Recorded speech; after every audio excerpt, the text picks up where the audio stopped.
Yes. Stopgap, sir. As the name suggests, Stopgap was a programme that was intended on an interim basis as a partial redevelopment of BPL pending a further decision on the facility's long-term future. It was inspired in part by the decision of the government to waive Crown exemption under the Medicines Act 1968.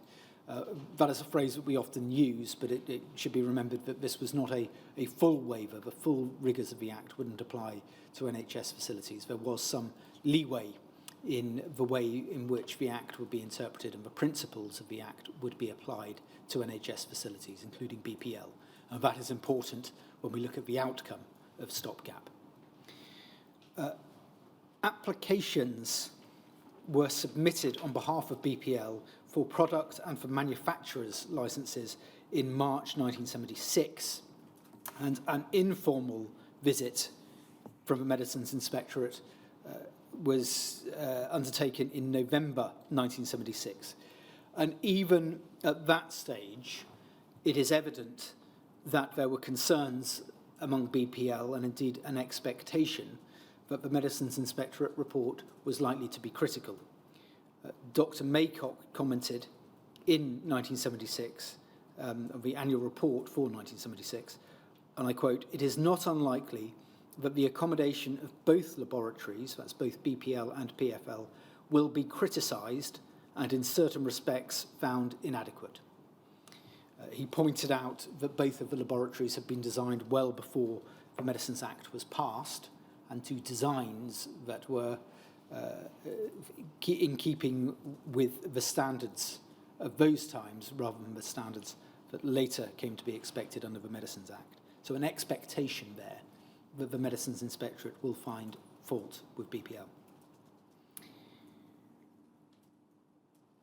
The other driving force for Stopgap is this question of the production capacity of BPL and PFL and how that related to future demand.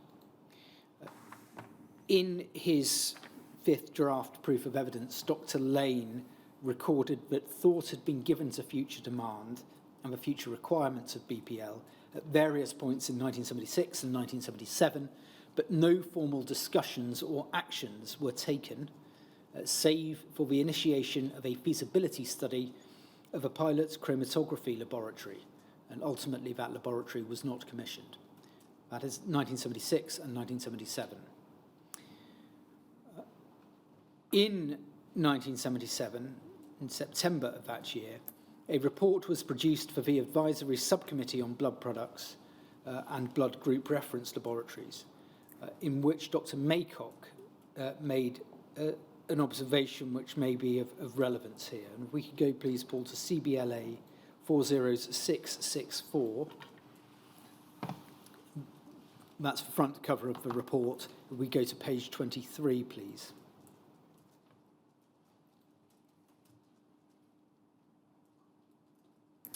And if we could pick it up, this is the section of the report that deals with the Blood Products Laboratory. If we could pick it up in the second paragraph there, beginning with stretched. What Dr. Maycock wrote is this: the stretched capacity of BPL will be reached about the turn of the year. Pause, so that's the end of 1977. The experience of the past year suggests that thereafter the laboratory will continue to work in an atmosphere of uncertainty about future development. There are no means at present of matching future fractionation potential with the potential availability of plasma collected by RTCs and of relating both to therapeutic demand. This is a projection of the fact that since it was opened, BPL has had no means of controlling its raw material. Under the present scheme of organisation, although plasma is sent to BPL by all RTCs, there has never been, with one exception, any means of influencing its volume apart from persuasion. The exception was the introduction of the scheme for providing fresh plasma for factor VIII concentrate, which was made possible by the central provision of money and central coordination. I pause there to note that's for Dr. Owen, £500,000. The present method of operation will become more difficult if the scale of fractionation grows. What is needed is a programme in which each region would be responsible for carrying out a planned growth pattern within a centrally coordinated plan for NBTS in England and Wales. Without this, or something like it, it will be difficult to plan for the future of BPL and the Protein Fractionation Lab. Okay, go on, please, Paul. It would at least dispel the feeling of uncertainty at BPL if DHSS were to say whether or not it intends to secure its investment, the magnitude of which has not been disclosed, in PFC at the expense of developing its own fractionation potential in NBTS. Hitherto, communication between BPL and PF Laboratory with DHSS and RTCs has been in some ways simplified by the fact that the BPL director was also consultant advisor on transfusion to DHSS. The need to formulate, we could go over please, Paul, channels of communication for his successor is urgent. Dr. Lane, Director Designate, has prepared a paper which outlines certain changes he wishes to bring about which concern the method of sending fresh plasma to BPL and the preparation of factor VIII concentrate. And if we could just scan out for a second, please, Paul.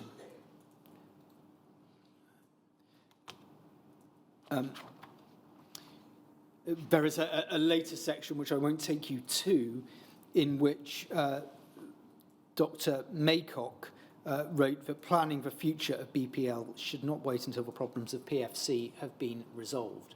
Dr. Lane, in his proof of evidence, says that he, Dr. Lane, was influential in ensuring that that section went in. I pause there, sir, to note just a couple of things, and perhaps if we could go back to the previous page, Paul. One is that it picks up on the conversation that we had before lunch about the role of Dr. Maycock as both consultant advisor and director of BPL. And he does say there that we need to think about future communication channels because, of course, Dr. Lane is not going to be in that position. After Dr. Maycock steps down and retires, it's Dr. Tovey who becomes the consultant advisor, and then Dr. Gunson. So there is a need to re-establish some form of communication channel. But the previous paragraphs are interesting in that they don't suggest that Dr. Maycock had the powers to direct the regional transfusion centres that he may have wanted and that Dr. Lane subsequently identifies as being important. Because he talks about the fact that BPL, even with Dr. Maycock as its director, was unable to control its raw materials. They have to rely on the regional transfusion centres.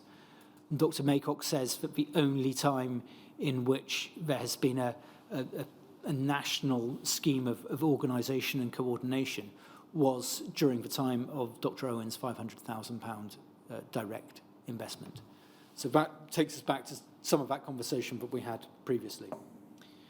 The other point to pick up there is the general sense of uncertainty over the very future of BPL, and the fact that there is a need to know whether or not the DHSS intends to redevelop BPL and how that is going to interact with the DHSS's plans for Protein Fractionation Centre in Edinburgh.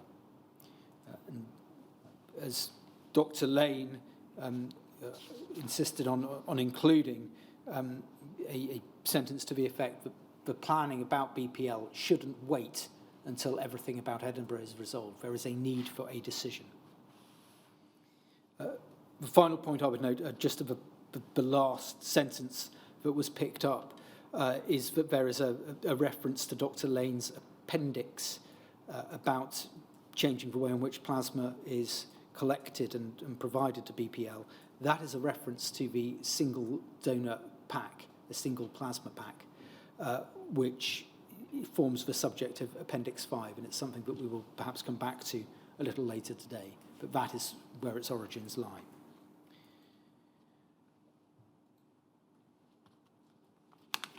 That is the annual report for September 1977. There was a meeting that took place on the 25th of October 1977 between representatives of BPL, including Dr. Maycock and Dr. Lane, and representatives of the DHSS, including Mr. Dutton, Dr. Waiter, and Mr. Parrott, who seems to have taken the lead on behalf of the DHSS. And if we could go, please, Paul, to CBLA 40682.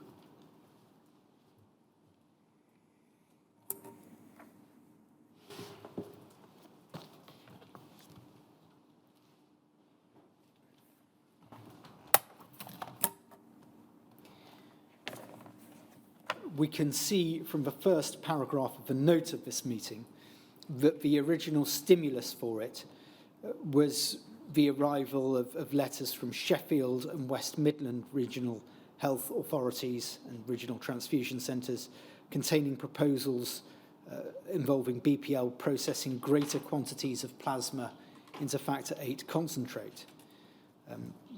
It was decided that a meeting was necessary, and the scope of that meeting broadened out to consider future production problems at BPL generally. So that's the purpose of the meeting. And just so that we know where we are going with this, Dr. Lane subsequently identifies this meeting as being the point at which the stopgap programme begins. The department, for its part, thought that it would be a useful occasion to take stock of BPL's current situation and to crystallise the possibilities for future planning. So a broad remit for the meeting. Paragraph 3. Dr. Lane here sets out 3 principal determinants. And it may be of interest, sir, but it is Dr. Lane who is doing the speaking here. He is the director designate. Dr. Maycock is still the director. But it does seem from this, and indeed from other papers, that it is Dr. Lane who takes the lead on the stopgap programme. Dr. Lane saw 3 principal determinants. A, the continuing pressure, both from the field and the department, to produce more factor VIII concentrate. BPL had almost reached the limit of its present production capacity, and, as a prerequisite, regional transfusion centres would have to increase the supply of plasma. B, the implications of the recommendations of the working group on trends in the demand for blood products, the Trends Working Group, that is the group that we looked at earlier, sir, which pointed to a substantial expansion of the existing production of factor VIII and albumin over the next 5 to 10 years. C, the application of the Medicines Act to the NBTS and the probability that a number of processing units in regional transfusion centres and in BPL would not meet the standards being demanded by the Medicines Inspectorate, particularly in relation to open systems for handling blood and plasma. I pause there, sir. We'll come back to what open systems are when we look at the single plasma pack. Returning to the document, I quote, he suggested that developments at BPL should be closely integrated with those at RTCs. For example, BPL might consider looking into the geographically close Thames regional transfusion centres alone for plasma supplies, perhaps with plasmapheresis units being funded centrally as BPL satellites. Similarly, BPL could mitigate the effects of the Medicines Act in the regions by redeveloping its production facilities to enable RTCs to send single packs of plasma there, thus obviating the need for sterile areas for plasma pooling at RTCs. We'll come back to that. At BPL, the redevelopment would take place in 3 phases. Phase 1, factor VIII production with support services including research and development, and the proposed chromatographic separation pilot plant would be relocated outside the present BPL building. At stage 2, albumin production would be moved from the existing building. Stage 3, the existing BPL shell would be re-equipped to include units for bacteriology, pharmacology, physiology, and quality control. The cost of this work would be offset by savings accruing from the fact that less sophisticated facilities than at present would be needed at RTCs. Effective implementation of such a scheme would require a high degree of national coordination. So I pause there, sir, to say that is the scheme that Dr. Lane has put forward, involving various possibilities of work with the RTCs and a greater sense of the more complex work being done at Elstree, thus freeing up resource in the RTCs, which would offset the amount of money that was going to have to be spent at Elstree to make this happen. And we can see that the driving factors behind it are continuing pressures for Factor 8, the recommendations of a working group, the need to plan forward about how much Factor 8 is going to be needed, and, of course, the Medicines Act. So that is what Dr. Lane is considering and what he is putting forward as a possible way forward. The response of the DHSS comes in paragraph 4 and is given by Mr. Parrott, and I quote, "Mr. Parrott explained the department's thinking on the future planning for BPL. It was clear that the current constraints on expenditure and the relationship existing between the department and NHS field authorities were not conducive to the successful implementation of radical, expensive solutions to blood products production problems. Although the department fully accepted the desirability of having the activities of RTCs coordinated among themselves and with the central laboratories, it would not be possible to instruct RHAs how to develop their RTCs. However, it was agreed that whatever happened at BPL would tend to influence RHA planning of their own services. Progress would most probably be achieved by concentrating on what needed to be done at BPL, and a phased redevelopment solution, such as that put forward by Dr. Lane, seemed to be worthy of future examination. The need to expand blood products production, provided this was done on the basis of low-cost, selective development, was now being accepted by the department, and the importance of maintaining a separate production unit for England and Wales, and of not being totally reliant on the Scottish PFC at Liberton, had recently been affirmed.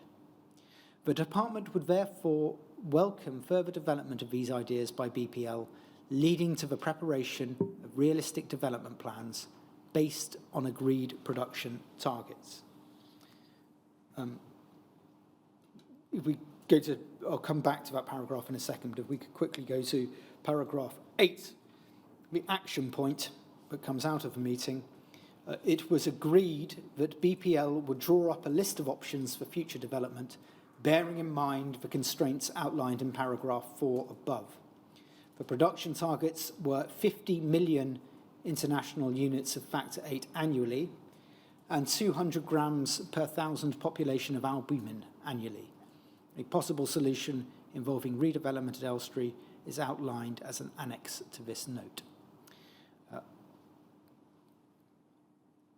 The figure there, sir, for Factor 8, 50 million international units, as we discussed before the break.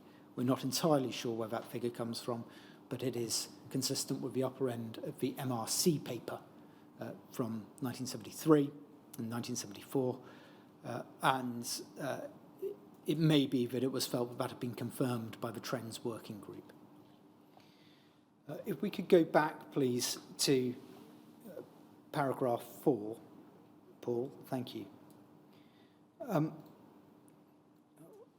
What I take from this, and of course other interpretations are possible and may be made to you, is that Mr. Parrott is welcoming Dr. Lane's proposals and ideas, but he is also making clear that the department is going to be restricted in how much it is going to spend on this, on his proposals. There is the fact in the second sentence that the relationship existing between the department and NHS field authorities were not conducive to the successful implementation of radical, expensive solutions to blood products production problems is notable, as is the later reference to the fact that there was a need to expand blood products production, provided this was done on the basis of low-cost selective development.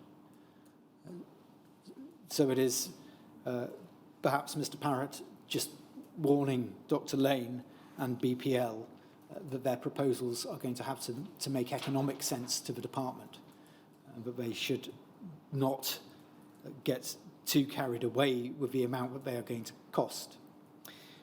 The other point that I take from that paragraph is that while Mr. Parrott understands why Dr. Lane stresses the importance of coordination between the DHSS and BPL and the regional transfusion centres and the regional health authorities, there is a limit in practice to how much that is going to be achieved. And he states in terms that it would not be possible to instruct regional health authorities how to develop regional transfusion centres. And that brings us back to the point that we have discussed before, one of the themes that I identified at the start of this presentation, about the tension between the need for central planning and central coordination and the regional structures that were in place for regional transfusion centres. But the outcome of that meeting is that Dr. Lane and BPL are invited to put forward a list of options for future development.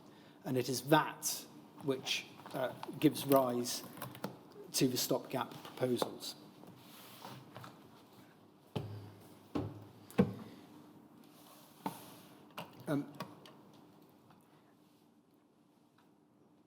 The paper that BPL duly produce was presented to the DHSS under cover of letter dated the 20th of December 1977. And if we could go to that, please, Paul. It is CBLA 40701.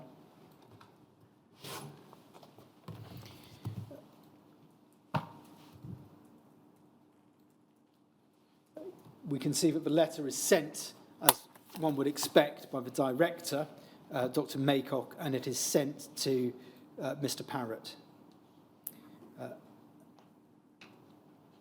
And you can see that the name stopgap is now part of this programme. I enclose a paper, Stopgap Requirements for Factor VIII Production, 1978 to 1982. And if we look at the start of the second paragraph, it says, the paper describes how it is proposed to double in the next 4 years the preparation of Factor VIII concentrates. And you will remember, sir, that from before the break, the existing level of production is 15 million international units. So a doubling would be 30 million international units. The proposed timescale is 1978 to 1982. I'm not going to take you all of the way through the paper, but if we could just turn to page 4, please, Paul. This is the outline. And if we highlight from stopgap provision as aim at, about 3 or 4 lines down. The immediate action has been termed stopgap and is described as follows. Stopgap provisions aim at maintaining present production rate, B, enabling stepwise increases in fractionation, and C, preserving coordination between Factor VIII and albumin production. The aims for BPL during the next decade have been fixed at 1,000 international units Factor VIII concentrate and 200 grams of albumin as ppf per 1,000 population. A phased redevelopment of BPL is envisaged to meet these targets, but during the interval, before new production laboratories can be planned and built, production of Factor VIII and ppf can both be increased using the continuously improving supply of frozen fresh plasma. This paper deals with the immediate requirements for increasing Factor VIII production. Albumin fractionation is considered separately. Planning on both subjects has been closely coordinated. Factor VIII concentrate. Production will be increased by a gradual rise in the processing of frozen fresh plasma from 1,200 litres per week to 2,400 litres per week over a 4-year period. This is considered in 3 stages. Stage 1, 1,200 litres to 1,800 litres per week. Stage 2, 1,800 litres to 2,400 litres per week. Stage 3, research and development. The division is based upon the expected supply of FFP. Stage 1 accommodating the bulk of FFP still in 5-litre pools, but with a small proportion in single plastic bags. Stage 2 is associated with a change from 5-litre pools to single donations. That is the single plasma pack, and we will return to that.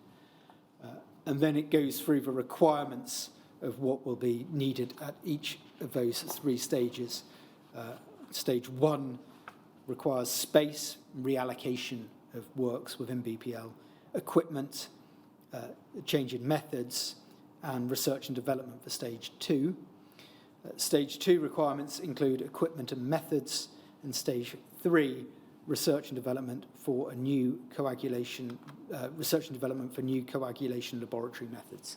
Further detail is provided in the rest of that paper. So that is the outline of the stopgap.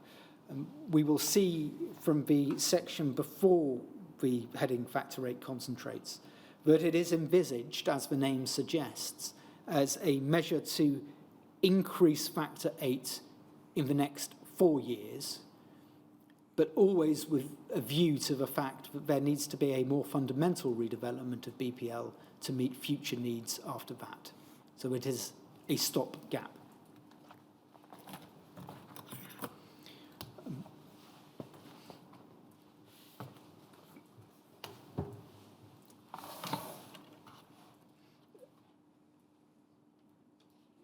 Although expressed there in terms of litres per week, the capacity upgrade that we are looking at is from 15 million international units to 30 million international units, as was made in later iterations of the plan and its successor plan, MARP01.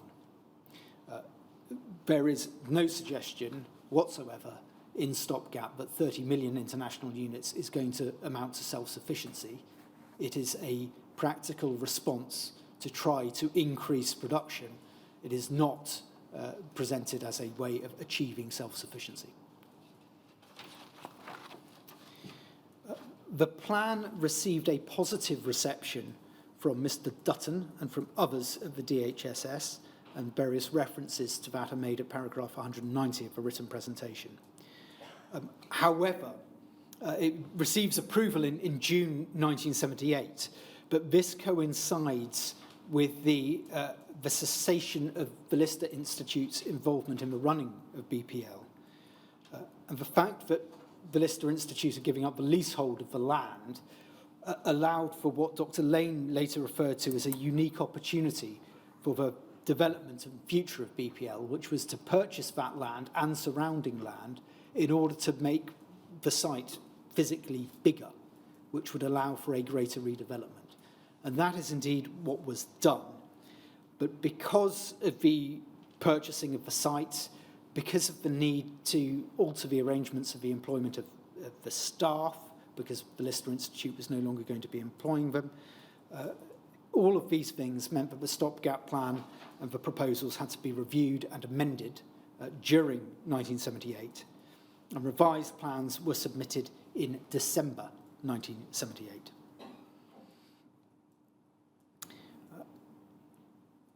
In the background, while all of this was going on, there is still the awareness that there is a possibility and indeed a likelihood that the Medicines Inspectorate are going to make damning findings about BPL. In February 1978, so after the initial plan had been submitted, Mr. Dutton warned that, and I quote, "Superimposed on this is the need to meet the requirements of a Medicines Commission, and from what I have heard, this could cost a great deal. It could amount to 7 figures. A reference of that is CBLA 40801. So at that time, there are 2 hairs running. One is stopgap, one is the Medicines Inspectorate. And then a third hair is the consideration that is being given to the longer-term redevelopment of BPL. The land having been purchased, there was an opportunity to expand the laboratory. The question then arose as to how big should you make it and what should its capacity be. And that is tied very closely to estimates of future demand for Factor 8. We have seen the figure that was given at the meeting on the 25th of October 1977 of 50 million international units. But if we could go, please, Paul, to BPLL 0008430_001, we will see a new figure emerging. And this is from a meeting on the 26th of March 1979, so we've come forward in time a bit. It is a meeting of the Scientific and Technical Committee for the Central Laboratories, so that is the subcommittee of the Joint Management Committee.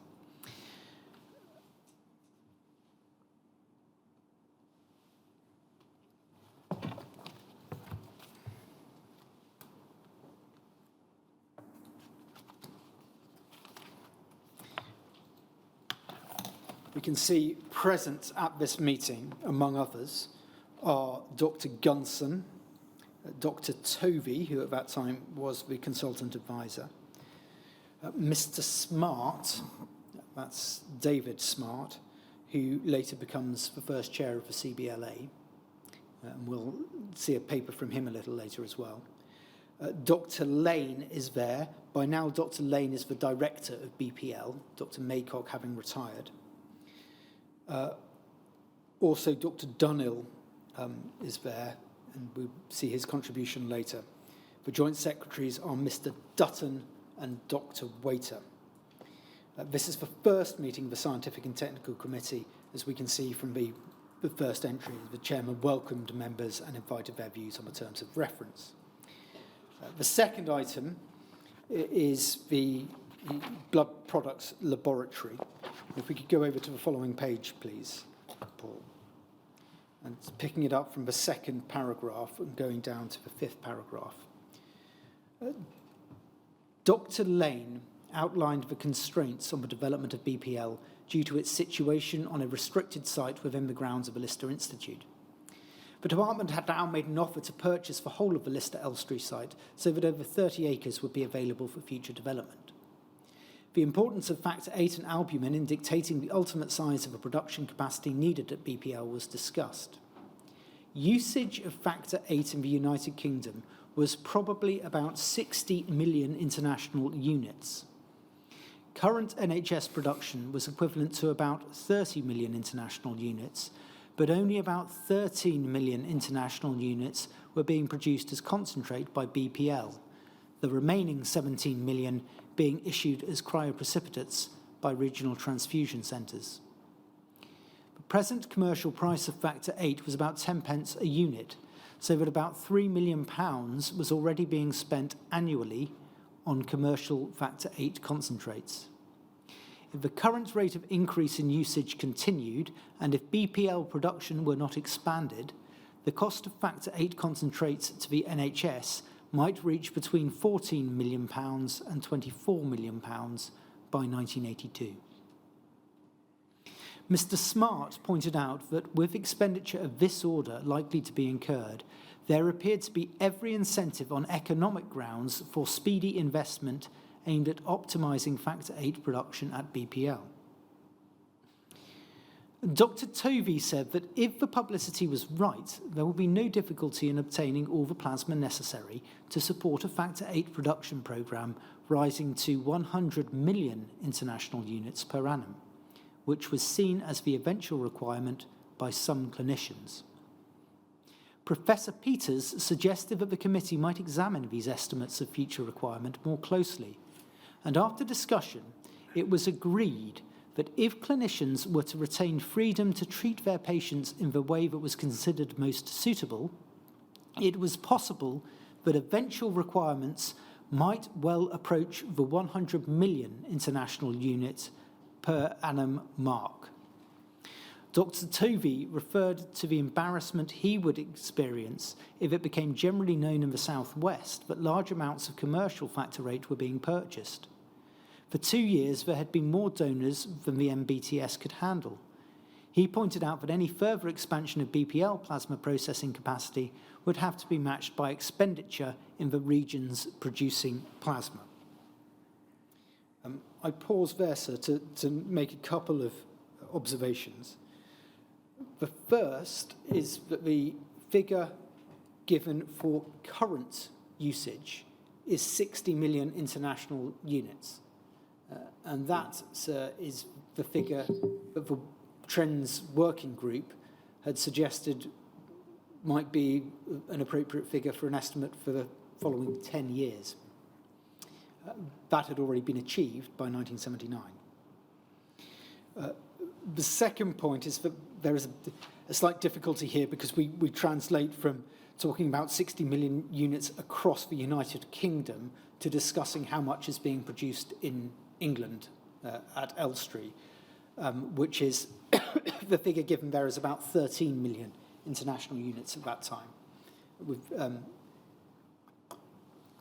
17 million international units of cryoprecipitate as well. We'll come back to those figures a little later.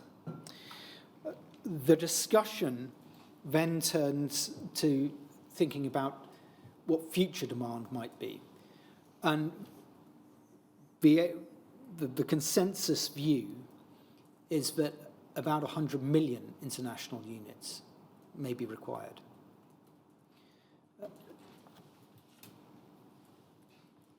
That figure of 100 million international units is one which is going to gain increasing agreement in the year or so that follows. It's not possible to say that this is the first time that it is raised, but the inquiry legal team, having looked at a number of documents, have identified this meeting as at least one of the first times when that figure of 100 million international units is raised. And it contrasts with the 60 million suggested in the Trends Working Group and the 50 million that was raised in the meeting that we looked at a moment ago on the 25th of October 1977, which was obviously sometime before this meeting on the 29th of March 1979.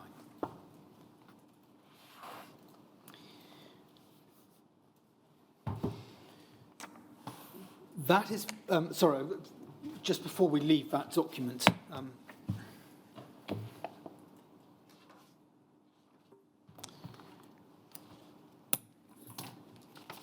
if we could please turn to electronic page 3 of the document. We can see in the second paragraph down, I won't go through all of the discussion that took place. Dr. Lane pointed out that the stopgap programme, which was designed to give maximum production capacity essentially within the constraints imposed by existing plant and premises, was not capable of being repeated, and there was an urgent need for the planning of substantial additional capacity, reinforcing the point that he had made, and indeed which is implied from the very name of the stopgap, that that is a programme which can do what it can do in the interim period, but wasn't going to be able to get anywhere near 100 million international units.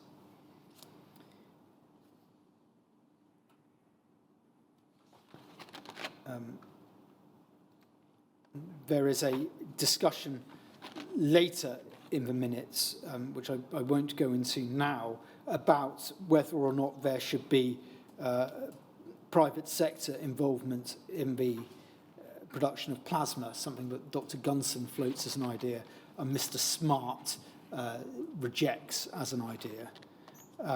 And the outcome of the discussion is that Mr. Smart agreed that he would go and discuss requirements further with Dr. Lane and would produce a report which would be considered at the next meeting.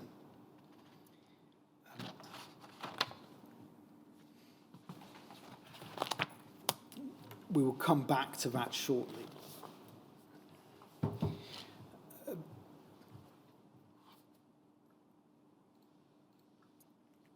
That was March 1979, and thought being given there at the Scientific and Technical Committee to the long-term redevelopment of BPL. The following month is the month in which the long-awaited inspection from the Medicines Inspectorate takes place. Dr. Lane knew from conversations during that visit that the report would be highly critical. He wrote to the DHSS, wrote to Mr. Dutton, saying that he welcomed the report and he considered that it would be contrary to good manufacturing practice to use a privileged situation to hide the considerable deficiencies of BPL, which is a reference to not hiding behind Crown exemption. And he contrasted his view on this with that of Dr. Maycock, implying that Dr. Maycock may not have welcomed so much the involvement of the Medicines Inspectorate. In his letter to Mr. Dutton, which is summarised at paragraph 192 of the written presentation, Dr. Lane considered that the deficiencies at BPL lay in three main factors. The first were intrinsic deficiencies of the building and the constraints arising from the existing leasehold, space in which there was the space which BPL had available to it. The second deficiency was a deficiency in the quantity and quality of staff due to an inability to compete with the private sector. The third deficiency that Dr. Lane identified was the fact that the laboratory was in what he termed a transitional stage between a cottage industry and a major production process moulded along commercial lines. That is a point to which we will return. That's April 1979. In May 1979, Dr. Lane presented a revised paper to the DHSS and to the Joint Management Committee, which brought together various plans that had been part of Stopgap and also set out a proposed full redevelopment of BPL. And if we could go, please, Paul, to BPLL 301508.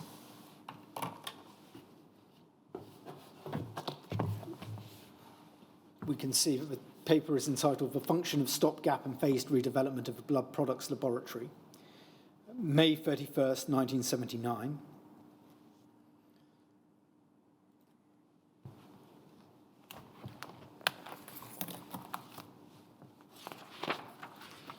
If we could turn to page 2, please, Paul.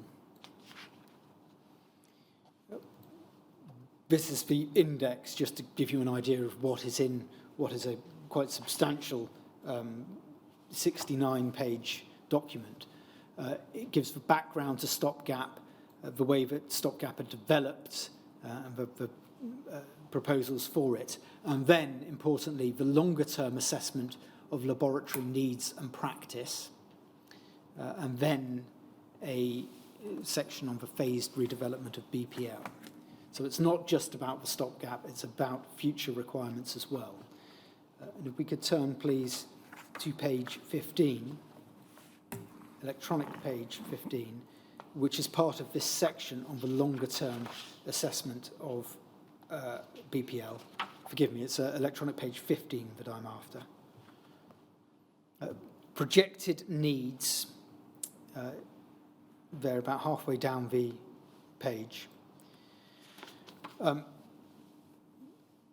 Dr. Lane wrote this: the Trends Working Party fixed a level of 60 million international unit factor 8 as concentrate in production and use by the mid-80s. However, annual returns from the haemophilia centres show first that current factor 8 use is in a period of rapid growth.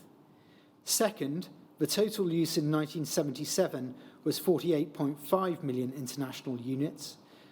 Third, that the increase in use is wholly at the expense of factor 8 concentrate. He then goes on to discuss the position of cryoprecipitate and suggests that it's being maintained at a falsely high level because of occasional emergency fallback use. If we could go on to the next page, please. The second paragraph down. In 1976, approximately £1.2 million was spent on commercial factor 8 purchase, and this rose to nearly £1.8 million in 1977. 1978 figures are not available yet, but with output of NHS concentrates static, the purchase price is likely to be considerable. To assess future growth, the trends in haemophilic management must be considered. Gradually increasing numbers of haemophiliacs diagnosed and treated, expected increase in lifespan and associated increased incidence of concomitant illness and surgery, a move towards home therapy and prophylactic care all suggest a continued growth in factor 8 use. The latest complete treatment breakdown is for 1976, and the 1977 figures will be of interest since they will indicate the extent of growth in home treatment, in particular the home treatment of the severe haemophiliacs with less than 2% of procoagulant activity. These patients numbered 1,787 in 1976 and would be the group most naturally placed on full prophylaxis. It must also be realised that, as with the regional transfusion services, haemophilia care varies between the supra-regions, financial policy obviously being an influence. Since prophylaxis is a desirable aim, which is inhibited by commercial costs, a cheaper NHS equivalent is not only highly desirable, but would inevitably stimulate increased use. For a new fractionation laboratory at Elstree, a production ceiling of 120 million international units factor 8 has been set, with an intermediate target of 90 million international units to be reached by the mid-1980s. In consultation, this is thought of as realistic. The plasma required would be 375,000 litres for 90 million international units and 500,000 litres for 120 million international units, factor 8 per annum, at current yield rates of 250 international units per kilogram of plasma. The above estimates assume that the existing linear growth in annual rate of use of factor 8 continues only for a further 2 to 3 years, after which a plateau situation will develop.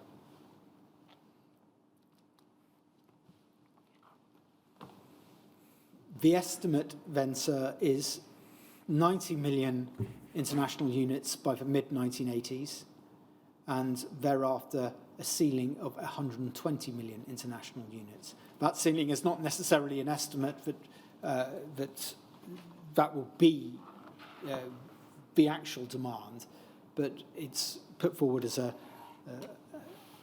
figure for which can be used for planning purposes for the redeveloped BPL. Dr. Lane, in paragraph 196 of his fifth draft proof of evidence, said that in putting forward these figures, he was, and I quote, trying to avoid what seemed to have been the pattern in the past of always aiming at for the lowest current usage as a target with the inevitable consequences. What we would perhaps now refer to as future-proofing.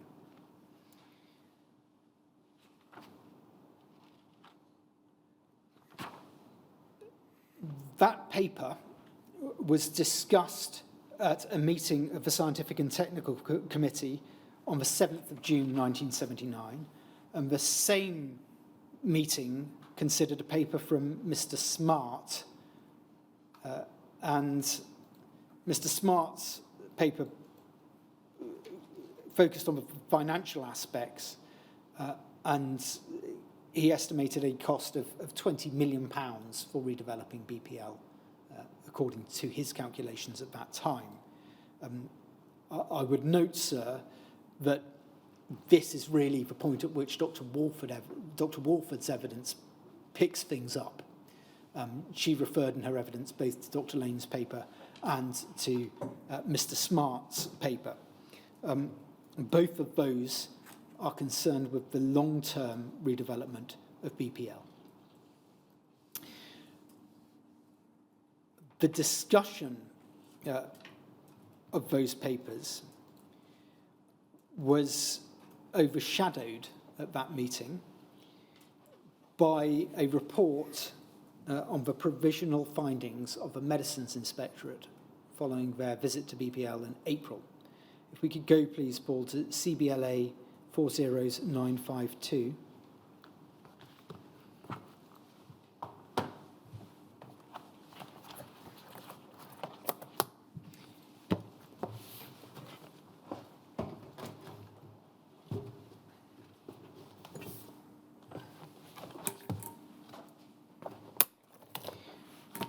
This is the set of minutes from the Scientific and Technical Committee meeting on the 7th of June 1979. We can see a similar list of attendees as before. If we could turn, please, to page 3. The development of BPL.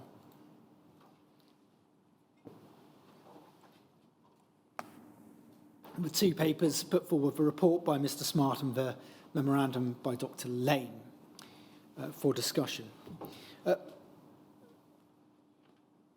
minutes record this. The chairman proposed that in view of the need to consider these papers in relation to one another, and also in relation to what Dr. Holgate had to say about the visit of the medicines inspectors to BPL, consideration should be deferred until the next meeting. Mr. Harley, of the DHSS, thought that it might be helpful, if this was what the committee decided, if he were to prepare a paper containing the department's appraisal of the options which appeared to be open to it, in light of these papers and the medicines inspector's report. Mr. Dunhill thought that the papers would not advance consideration, Mr. Dunhill thought that further papers would not advance consideration of the problems facing BPL, which were already well identified, and the options were, in his view, also quite apparent.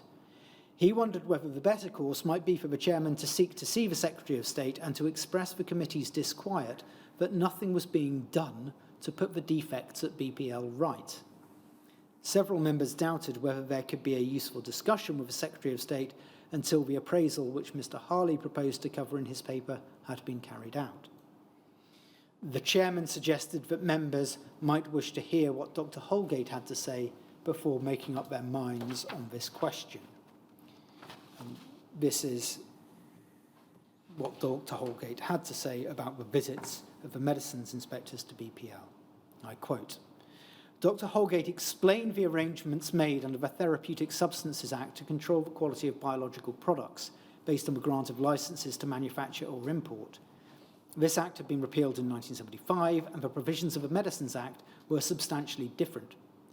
Although Crown privilege might have been claimed to exempt products made in NHS units, it had been decided that they should comply with the same requirements as products made in industry, both as regards manufacturing environment and quality. The visits by the medicines inspector were not yet complete, and several more days would be needed at BPL. Dr. Holgate had been present for much of the time. Serious deficiencies had, however, been found in practically all aspects of the laboratory examined so far, e.g. in documentation, quality control, environmental control, availability of pharmaceutical advice, and in the schemes for training staff. Although it might be some time before the inspector's report would be available, it was apparent that changes were needed at BPL, and a decision might shortly have to be taken about what changes should be made in certain processes, and whether some processes should continue to be carried out in the existing BPL premises. Many improvements could be achieved quite quickly by the institution of improved training programs and the purchase of minor equipment, and, if suitable senior staff could be recruited, to exercise closer control over manufacturing and quality control processes, substantial improvements should ensue.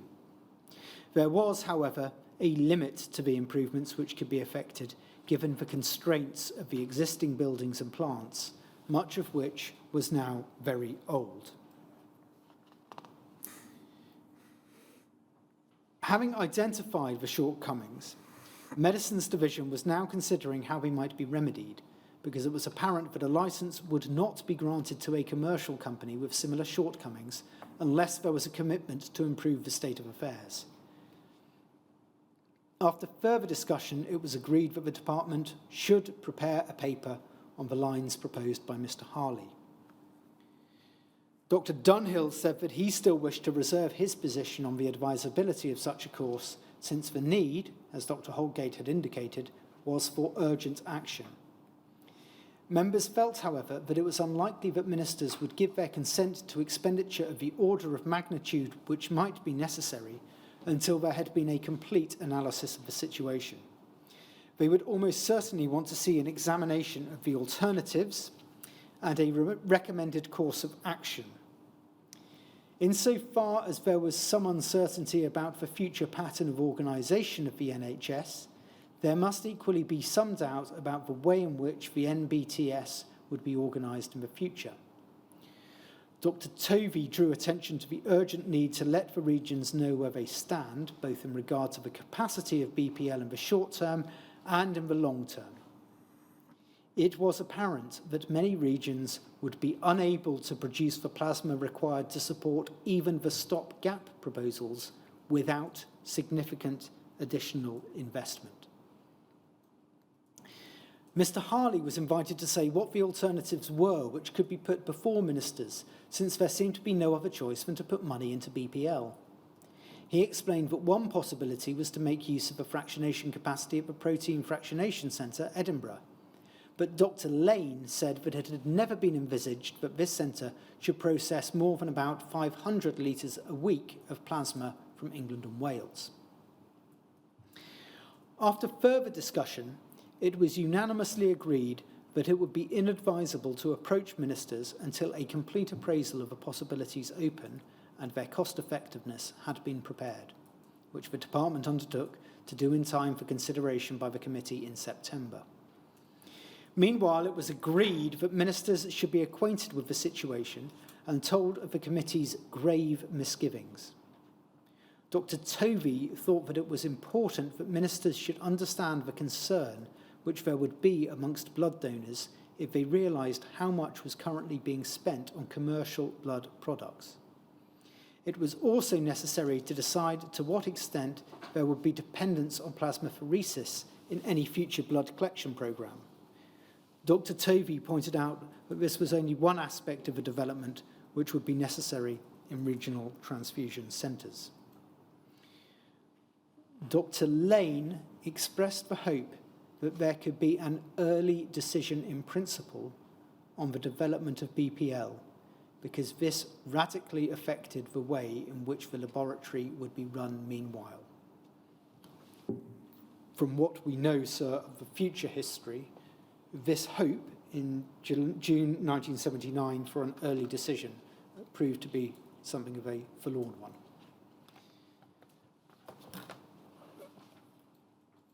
I note, sir, the reference to the uncertainty about the future pattern of organisation of the NHS might be a reference to the fact that this meeting took place relatively shortly after the election of the Thatcher government in 1979. We can see from the discussion at that meeting then that the proposals for the full redevelopment of BPL that had been put forward by Dr. Lane and by Mr. Smart were, in effect, put to one side, whilst the DHSS prepared a series of papers and options for ministers about what to do about BPL in light of the Medicines Inspectorate report, as well as the need for expansion of blood products.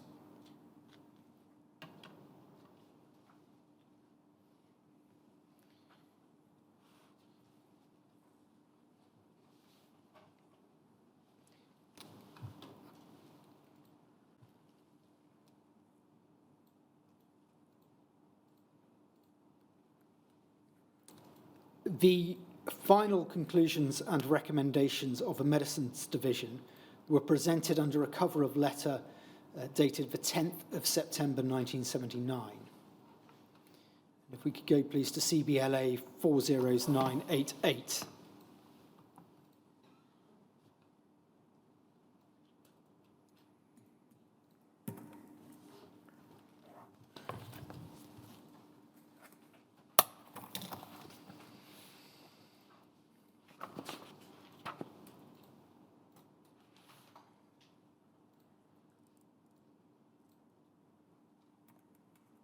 That is the letter sent to Mr. Harley at the DHSS, dated the 10th of September, about the inspection at Elstree, the dates in which was carried out 23rd to the 27th of April, and the 16th to the 19th of July 1979. The shortcomings observed during the course of the inspection are summarised at various points in the enclosed copy of the inspection report. Thank you. We could now turn to those conclusions. DHSC 301812, please. Although, sir, these are sent on the 10th of September 1979, as we've seen from the previous documents, advance warning had been given about what was going to be found. The conclusions are these. 1. The blood products laboratory was developed in stages over a number of years as new products were introduced and new buildings were erected to facilitate their manufacture. With the exception of the large fractionation laboratory, the buildings were designed as laboratories for small-scale manufacture, and as production increased, could not readily be adapted to a large-scale manufacture. The three main manufacturing departments have operated as separate units, each developing in its own way, and this has resulted in the lack of an integrated manufacturing operation. The key personnel are scientists with research and development experience, but have not had the opportunity to gain experience of modern large-scale sterile production requirements in the pharmaceutical industry. This was no doubt the correct policy in a development situated when production was small and research and development was an important feature of the laboratory. Production is now on a scale which must be regarded as a large-scale factory-type operation and has outgrown the premises in which it is undertaken. The laboratory is so short of space for cold storage, quarantine of raw materials, in-process materials and finished products, receipt and dispatch, packaging, and warehousing generally, that it is not practical or safe to increase throughput, even if the necessary production facilities were available. For these reasons, it is not practicable to consider a double-shift system of working if it were possible to employ the appropriate additional staff. If this were a commercial operation, we would have no hesitation in recommending that manufacture should cease until the facility was upgraded to a minimum acceptable level.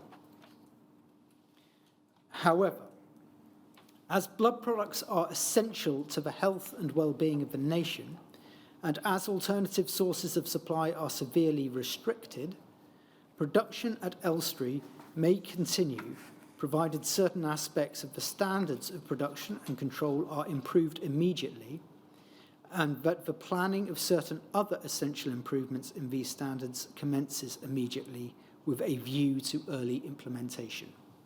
Very early. Yes, sir.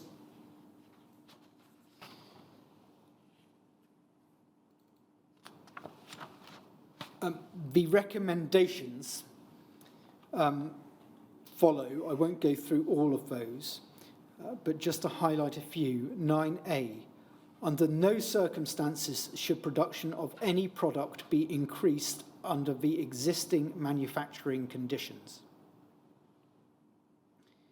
Recommendation 10, immediate upgrading of product procedures and control must include, and then it gives a list.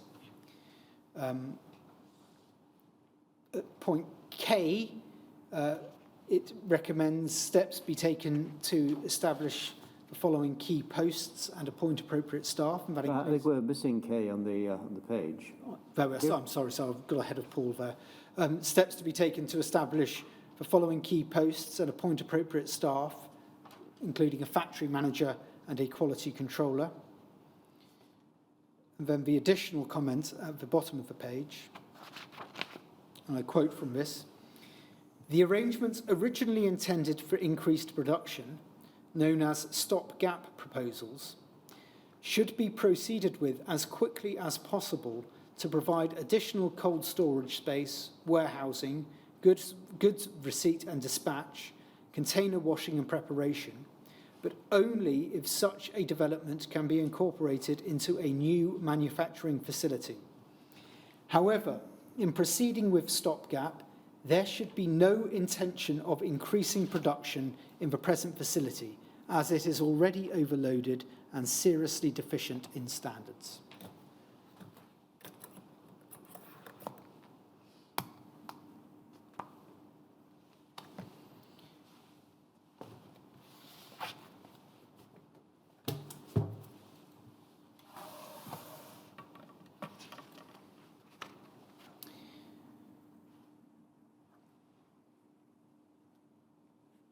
The subsequent history of the protracted discussions that led to the decisions to redevelop BPL and to proceed with a version of the stopgap programme now renamed MARP-01 were the subject of Dr. Walford's evidence, and I'm not going to go through that in detail, although I will, probably after the break, just highlight some of the relevant dates.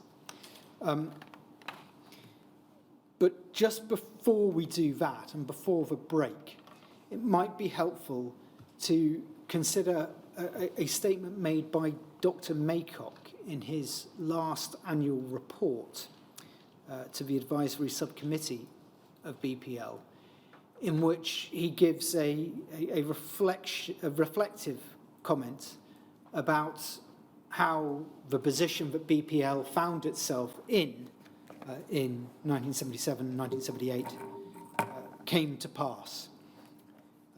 And if we could go, please, to CBLA 40840.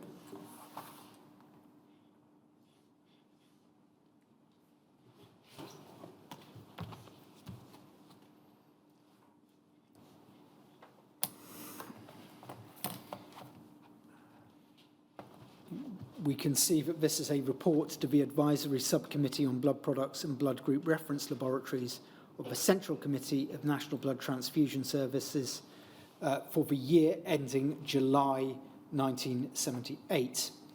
And we understand it to be Dr. Maycock's report because his initials appear at the end. We'll see them shortly. The date next to them is the 8th of September 1978. If we could turn, please, Paul, to electronic page 11, which is the conclusion to this report, which I am going to read in full. It may be seen as something of a valedictory statement from Dr. Maycock as he leaves his post as director of BPL after many decades. He wrote this: "There is perhaps a moral to be drawn from the building history of the present BPL. 1954 building, planned in 1949 to 1952, mainly as a civil defence project to prepare freeze-dried large pool UVL irradiated plasma, a preparation of plasma that was abandoned..." UVL stands for ultraviolet light, does it? Yes, it does, sir. A preparation of plasma that was abandoned during erection of the building in favour of a return to freeze-dried 10-donor small pool plasma. The potential value of plasma fractions had not been appreciated in any countries, and accommodation for fractionation was included only as an afterthought. The 1962 extension, a make and mend operation which, by moving the bacteriology and enlarging the small pool plasma laboratories, relieved some of the pressure on the laboratory some of the pressures on the laboratory which were becoming intolerable. 1972 extension. This enlargement originated from the relatively immense need for normal immunoglobulin to prevent rubella in exposed pregnant women. Later, it was decided that the plan should include means for meeting the estimated needs of factor VIII concentrate, and, later still, that the building should accommodate means for fractionating all plasma, and that freeze-dried small pool plasma should be replaced by albumin and PPF. It is now known that the estimates for factor VIII concentrate and albumin concentrate on which the plan was based were totally inadequate. Planning, completed in 1965, was affected by the severe constraints imposed by the site and, in spite of these impediments, reductions in floor space were nevertheless imposed by the department. It takes at least 4 to 5 years to plan and build accommodation for a plasma fractionation or any other large laboratory. It is thus impossible for a fractionation laboratory to respond quickly to a new demand unless it has unused space at its command and unless it has been designed in a manner and uses techniques which allow flexibility in its accommodation and in the adjustment of production methods. I suggest 2 proposals concerning the BPL which will succeed stopgap and provide accommodation that meets the requirements of the Medicines Act 1968. Firstly, the redeveloped BPL should have a capacity greater than that needed to provide for the latest estimates for plasma fractions available during the planning stage. Secondly, DHSS should take a long-term view and consider a new BPL as a valuable investment which will save the department much money. Point 2 in the conclusion. NBTS lacks a central research laboratory. Certain transfusion services, in particular those in France, the Netherlands, Switzerland, and the American Red Cross Transfusion Service, all possess active central research laboratories which embrace a surprisingly broad scope of subjects, but all of which are related to transfusion. Work of outstanding quality is performed in these laboratories. Some is so-called basic research and some applied research. Of 2 Medical Research Council laboratories concerned with blood transfusion, one has closed and one is likely to close within a year or so. How these gaps are to be filled merits serious consideration, for both laboratories, for many years, have made contributions of inestimable value to transfusion and played an outstanding role in maintaining the reputation and quality of transfusion in this country. DHSS, in order to be able to carry with confidence its responsibilities for providing the transfusion service in England and Wales, should consider fostering the development of a central transfusion research laboratory. Without a basis of research and development, a modern, effective transfusion service cannot be maintained. DHSS should at least ensure that the production work of BPL and PF Lab are supported by adequate research and development, for without this, production will tend to stagnate and the laboratories will find it difficult to keep up with the field. It should be an accepted principle that research and development will not be sacrificed to growing demands for products. That, as we can see, is initialed with Dr. Maycock's initials, the 8th of September 1978.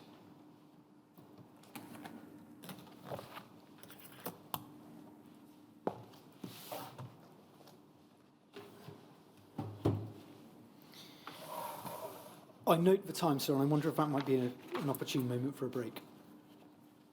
Yes, certainly. We'll take a break then until 3:45.